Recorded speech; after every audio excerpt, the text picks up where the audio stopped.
السلام علیکم ناظرین، پیارے ناظرین، آج آپ سبھی کے لیے ایک مسلم لڑکی کے حوالے سے ایک بڑا ہی عجیب و غریب واقعہ لے کر آئی ہوں۔ ایک مسلم لڑکی تالاب میں نہا رہی تھی، اسی وقت ایک ڈاکو کی نظر جب اس مسلمان لڑکی کے اوپر پڑی تو پھر کون سا عجیب و غریب واقعہ دیکھنے کو ملا جس کو سننے کے بعد یقیناً آپ کے رونگٹے کھڑے ہو جائیں گے۔ اس واقعے کو سننے کے لیے ضرور آپ لوگ ویڈیو کو آخر تک دیکھیے گا، اور ویڈیو کو لائک نہیں کیا ہے تو ویڈیو کو لائک ضرور کر لیجیے گا۔ ناظرین، بتایا جاتا ہے کہ کسی گاؤں کے اندر ایک لڑکی تالاب میں نہا رہی تھی جو کہ مسلمان تھی۔ وہ لڑکی بہت ہی زیادہ خوبصورت تھی۔ اسی گاؤں کے قریب ایک ڈاکو رہا کرتا تھا جو غریب لوگوں کا مال لوٹا کرتا تھا، اور گاؤں کے اندر اگر کوئی خوبصورت لڑکی نظر آتی تو وہ اس کو اٹھا لیا کرتا تھا۔ اکثر گاؤں کے جو لوگ ہوتے وہ اپنی بیٹیوں کو گھر کے اندر چھپا کر رکھا کرتے تھے، لیکن یہ جو لڑکی تھی یہ کسی سے نہیں ڈرا کرتی تھی، یعنی اسے اللہ کی ذات کے اوپر یقین تھا، اور یہ لڑکی یہ بات کہتی تھی کہ میری حفاظت کرنے والا اللہ ہے، مجھے گھر کے اندر چھپ کر بیٹھنے کی ضرورت نہیں، اللہ بڑی شان والا ہے، سب سے بڑا اللہ ہی ہے، وہی میری مدد کرے گا۔ ناظرین، ایک دن وہ جو لڑکی تھی وہ تالاب میں نہانے کے لیے گئی، پھر اسی وقت ڈاکو کا جو گزر ہوا اسی تالاب سے ہوا۔ پھر جب ڈاکو کی نظر اس لڑکی کے اوپر پڑی تو وہ تو اس لڑکی کا دیوانہ ہو گیا۔ اس لڑکی کو آج تک ڈاکو نے نہیں دیکھا تھا، اور وہ لڑکی اتنی خوبصورت تھی کہ جس کو دیکھنے کے بعد ڈاکو کے دل کے اندر محبت جاگ چکی تھی۔ اب ڈاکو کسی بھی حالت میں اس لڑکی کو پانا چاہتا تھا۔ اس کے بعد ڈاکو نے اپنے ساتھیوں سے یہ بات کہی کہ فوراً ایک خط لکھو، اور خط لکھنے کے بعد اس لڑکی کے باپ کے پاس بھیج دو۔ ناظرین، ڈاکو کے جو ساتھی تھے وہ فوراً ہی اس لڑکی کے گھر پہنچے اور وہاں جا کر لڑکی کے باپ کو وہ خط دیا۔ لڑکی کے باپ نے جیسے ہی وہ خط پڑھا اس کے تو پیروں تلے زمین کھسک گئی، یعنی خط کے اندر یہ بات لکھی تھی کہ مجھے تمہاری بیٹی بہت پسند آ گئی ہے، میں تمہاری بیٹی کا دیوانہ ہو چکا ہوں، اور اسی لیے آج رات تم اپنے گھر کو چھوڑ کر کہیں اور چلے جاؤ۔ میں آج رات تمہارے گھر جاؤں گا اور تمہاری بیٹی کے ساتھ میں رات گزاروں گا، اور تمہاری بیٹی کے ساتھ میں گناہ کروں گا۔ ناظرین، ساتھ میں اس خط میں یہ بات بھی لکھی تھی کہ اگر تم گھر چھوڑ کر نہیں گئے تو میں تمہارے پورے خاندان والوں کو قتل کر دوں گا۔ باپ نے جب ان باتوں کو سنا تو اس کی آنکھوں میں آنسو آ گئے۔ اب یہ سوچنے لگا کہ میں کروں تو کروں کیا۔ پھر بہت دیر سوچنے کے بعد اس کے دل میں یہ بات آئی کہ ہمارے گاؤں کا ایک سردار ہے، وہ ہمیشہ سے ہم لوگوں کی مدد کرتا ہے، کیوں نہ جا کر اس بار اس سے مدد مانگی جائے۔ ناظرین، اس کے بعد وہ فوراً ہی وہ گاؤں کے سردار کے پاس گیا۔ گاؤں کے سردار کے پاس جا کر اپنی بات رکھی تو گاؤں کا جو سردار تھا وہ یہ بات کہنے لگا کہ اس معاملے میں تمہاری ذرا بھی مدد نہیں کر سکتا، کیونکہ وہ ڈاکو بڑا ہی خطرناک ہے، اور اگر میں نے تمہاری مدد کی تو وہ میرے بھی خاندان والوں کو قتل کر دے گا، اور میری بھی ایک جوان بیٹی ہے، اگر اس کی نظر اس کے اوپر پڑ گئی تو یقیناً وہ اس کو بھی نہیں چھوڑے گا، اسی لیے ہرگز میں تمہارے اس معاملے میں مدد نہیں کر سکتا، مجھے معاف کر دو۔ ناظرین، پھر جب وہ لڑکی کا باپ مایوس ہو کر گھر پہنچا تو اس نے سارا واقعہ اپنی بیٹی کو بتایا کہ آج تمہیں تالاب میں نہاتے ہوئے ڈاکو نے دیکھ لیا تھا، اور اب وہ تمہارے ساتھ رات گزارنا چاہتا ہے، اور اس نے یہ بات بھی کہی ہے کہ اگر ہم یہ گھر چھوڑ کر آج رات کے لیے نہیں گئے تو وہ ہمارے تمام گھر والوں کا قتل کر دے گا۔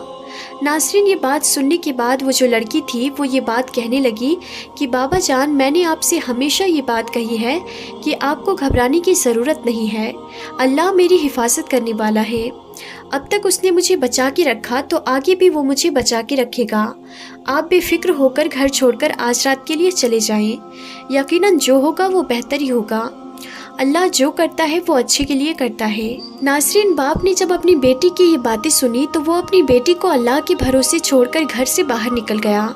اس کے بعد رات کا وقت جب آیا تو ڈاکو جو تھا وہ لڑکی کے گھر پہنچا، اور پہنچنے کے بعد جب وہ لڑکی کے قریب پہنچنے لگا تو اسی وقت برابر والے گھر سے ہی ایک لڑکی کی قرآن مجید کی تلاوتوں کی آواز آنے لگی، جس کا ترجمہ یہ تھا کہ ہے کوئی مجھ سے معافی مانگنے والا، میں بڑا کریم ہوں، میں بڑا رحیم ہوں، میں ہی بڑا معاف کرنے والا ہوں۔ ناظرین، ان آیتوں کو سننے کے بعد ڈاکو جو تھا وہ کانپنے لگا، وہ بہت ہی زیادہ پریشانی کے عالم میں آ گیا۔ پھر لڑکی سے اس نے یہ بات کہی کہ ہرگز میں تمہارے ساتھ اب گناہ نہیں کر سکتا۔ لڑکی کہنے لگی کہ ایسی کیا بات ہو گئی، تم تو آج یہاں گناہ کرنے کے لیے آئے تھے، لیکن کس وجہ سے تم رک گئے؟ ناظرین، یہ بات سننے کے بعد ڈاکو جو تھا وہ یہ بات کہنے لگا کہ مجھے اللہ کا خوف ستا رہا ہے، یعنی میں اتنا بڑا گنہگار ہوں، آخرت میں میرا کیا ہوگا؟ میں نے اب تک جتنے بھی گناہ کیے ہیں میں سب سے توبہ کرتا ہوں، اور آج کے بعد میں کوئی گناہ نہیں کروں گا، کسی کا حق نہیں ماروں گا، کسی لڑکی کے اوپر گندی نظر نہیں ڈالوں گا۔ ناظرین، یہ بات کہہ کر وہ فوراً ہی گھر سے باہر نکل گیا۔ ڈاکوؤں کے ساتھی نے جب ڈاکو کو دیکھا تو بہت زیادہ حیران ہوئے، اور وہ کہنے لگی کہ آپ کو کس چیز کا خوف ستا رہا ہے؟ آپ سے دنیا ڈرتی ہے، آپ کس سے ڈر رہے ہیں؟ پھر ڈاکو یہ کہنے لگا کہ مجھے کسی کا خوف نہیں ستا رہا ہے سوائے اللہ کے، جو بادشاہوں کا بادشاہ ہے۔ میں نے آج سچے دل سے توبہ کر لی ہے، کیونکہ مجھے معلوم ہو چکا ہے کہ اللہ بڑا معاف کرنے والا ہے، بڑے سے بڑے گناہوں کو وہ معاف کر دیتا ہے۔ اسی لیے آج میں نے سچی توبہ کر لی ہے، اور آج کے بعد میں کبھی کسی لڑکی کی طرف گندی نظر نہیں ڈالوں گا، اور آج کے بعد میں کبھی بھی کسی غریب کا حق نہیں ماروں گا۔ ناظرین، اتنا سوچنے کے بعد اس کے دل میں یہ خیال آنے لگا کہ اللہ مجھے کیوں معاف کرے گا، میں نے تو غریبوں کا حق لوٹا ہے۔ اور پھر کہنے لگا کہ میں نے جتنے بھی لوگوں کا حق لوٹا ہے وہ سب کا سب مجھے واپس کر دینا چاہیے۔ اور یہ بات سوچتے ہی سب سے پہلے اس کے دل میں ایک یہودی تجارتی کا خیال آیا، اور وہ سب سے پہلے یہودی تجارتی کے پاس پہنچا۔ جب یہودی تجارتی نے ڈاکو کو دیکھا تو وہ کہنے لگا کہ اب یہاں پر کیوں آئے ہو؟ سب کچھ تو تم لوٹ کر لے کر چلے گئے، اب کیا مجھے لوٹنے کے لیے آئے ہو؟ تو پھر ڈاکو جو تھا وہ یہ کہنے لگا کہ میں اب تمہیں لوٹنے کے لیے نہیں آیا ہوں، بلکہ جو میں تمہارا مال لوٹ کر لے گیا تھا وہ تمام کا تمام واپس لوٹانے کے لیے آیا ہوں۔ میں نے سچے دل سے توبہ کر لی ہے، کیونکہ اللہ بڑا کریم ہے، وہ بڑا معاف کرنے والا ہے۔ میں نے جو گناہ کیے تھے میں اس کے اوپر شرمندہ ہوں، اسی لیے میں آپ کا تمام سامان لوٹانے کے لیے آیا ہوں۔ ناظرین، یہ جو یہودی تھا وہ فوراً ہی یہ بات کہنے لگا کہ میں تمہیں تبھی معاف کروں گا جب تم میرا سامان لوٹ کر لے جا رہے تھے، تو اس وقت میں نے قسم کھائی تھی کہ ہر ایک سکے کے بدلے میں سونے کا ایک سکہ لوں گا۔ اس کے بعد ناظرین، ڈاکو کہنے لگا کہ میں کہاں سے سونے کا سکہ لاؤں گا، میرے پاس کوئی بھی سونے کا سکہ موجود نہیں ہے۔ اور وہ کہنے لگا کہ اگر تم میری ایک شرط پوری کر دو تو یقیناً میں تمہیں معاف کرنے کو تیار ہوں۔ پھر ڈاکو نے کہا کہ ہاں، مجھے بتاؤ کہ وہ کون سی بات ہے جسے تم مجھے معاف کر سکتے ہو۔ اس کے بعد اس یہودی نے یہ بات کہی کہ سامنے جو ٹوکری رکھی ہوئی ہے اس کے اندر سونے کی اشرفیاں رکھی ہوئی ہیں، وہ اشرفیاں لے کر آؤ۔ اس کے بعد ڈاکو فوراً ہی ٹوکری کے پاس گیا اور اس ٹوکری سے جا کر سونے کی جو اشرفیاں تھی اس کو لے کر آ گیا۔ پھر جیسے ہی اس یہودی نے سونے کی اشرفیوں کو دیکھا تو وہ یہ بات کہنے لگا کہ میں بھی کلمہ پڑھ کر مسلمان ہونا چاہتا ہوں۔ یہ بات سننے کے بعد ڈاکو جو تھا وہ بڑا ہی حیران ہوا کہ بھلا ایسی کیا بات ہو گئی، تم تو یہودی ہو، تم مسلمان کیوں ہونا چاہتے ہو؟ اچانک سے ایسی کیا بات ہو گئی کہ تم مسلمان ہونا چاہتے ہو؟ ناظرین، پھر یہودی کہنے لگا دراصل آخری نبی یعنی محمد مصطفیٰ صلی اللہ تعالیٰ علیہ وسلم نے ارشاد فرمایا تھا کہ اگر کسی شخص سے اللہ تعالیٰ راضی ہو جاتا ہے اور وہ شخص سچے دل سے توبہ کر لیتا ہے تو اگر وہ شخص مٹی کو بھی چھوئے تو مٹی جو ہے وہ سونا بن جاتی ہے۔ دراصل جس ٹوکری کے نیچے میں نے تمہیں سونے کی اشرفیاں لانے کے لیے کہا تھا اس ٹوکری کے اندر ایک بھی اشرفیاں نہیں تھی، اس کے نیچے تو سانپ رکھا ہوا تھا۔